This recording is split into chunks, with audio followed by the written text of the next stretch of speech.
Hello, welcome to Your Academy.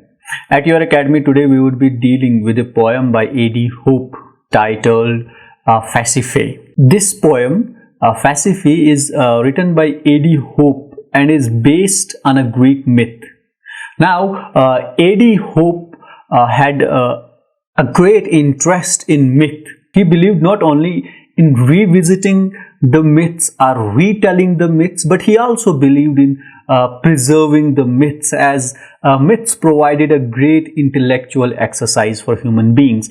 And in this regard, A.D. Hope would go on to write about many myths. For example, we recently dealt at Your Academy with a poem titled Imperial Adam, which was also based on a myth. And this particular poem is also based on a myth. Now, Imperial Adam was about the Christian and Islamic mythology, but this poem, Pasiphae, would be about the Greek mythology. Now, in order to understand this poem, that what does this poem mean, or what is the idea in this poem, it is very important for you at first to understand this Greek myth. Now, Greek mythology is laden with many stories. There are thousands of Greek myths and which have been reported, written about by writers in different age, also by the Greek writers and the British writers and other writers in every day and age have been trying to revisit those myths, rewrite those myths, retell those myths in different ways, in different fashions. And this poem would be retelling of this Pasiphae myth. Now, what is this myth about? Now, this Pasiphae is a character actually. She is a queen. And in Greek mythology, it is said that she is the queen of Crete. Now, Crete is considered to be one of the largest Greek islands back in those days. And we are told in the Greek mythology about this queen Pasiphae that she was married to Minos. Minos was the king of Crete.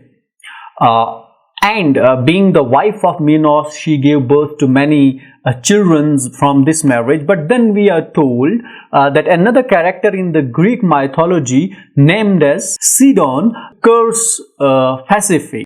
And this curse upon Pasiphae would, raise in her a curiosity of mating with a bull or having a sexual intercourse with a bull. That was the curse upon this Pasiphae.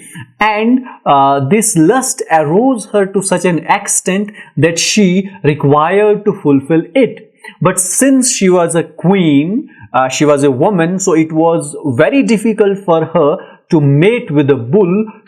So what she did, she asked an artificer who is named as Daedalus in Greek mythology, and she asked him to construct a wooden cow or a frame of a wooden cow in which she would later go in order to satisfy her lust. So what Pasiphae did, she went inside that wooden cow, and after going inside that wooden cow, she mated with a bull.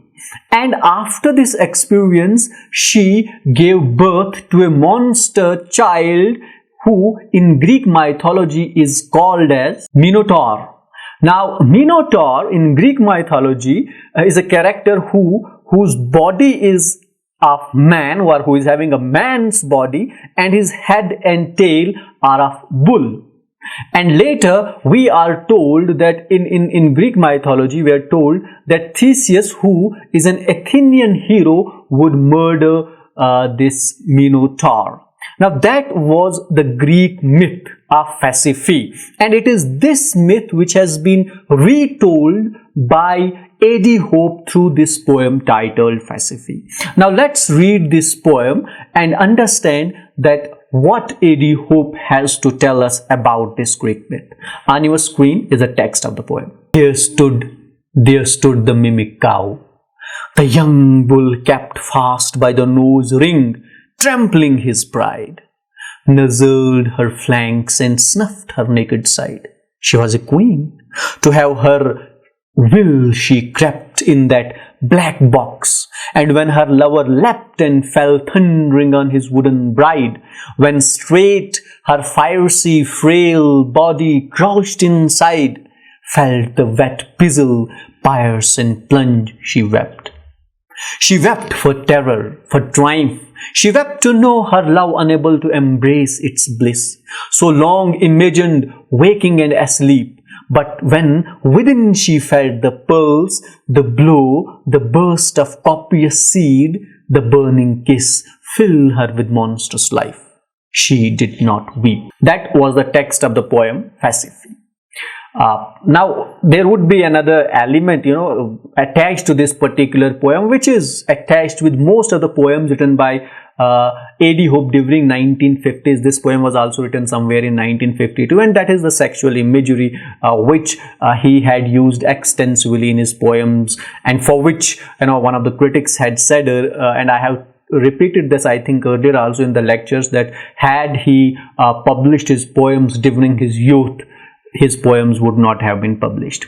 So in the next lecture, or in the next part of this lecture, we will deal with the detailed analysis of this poem.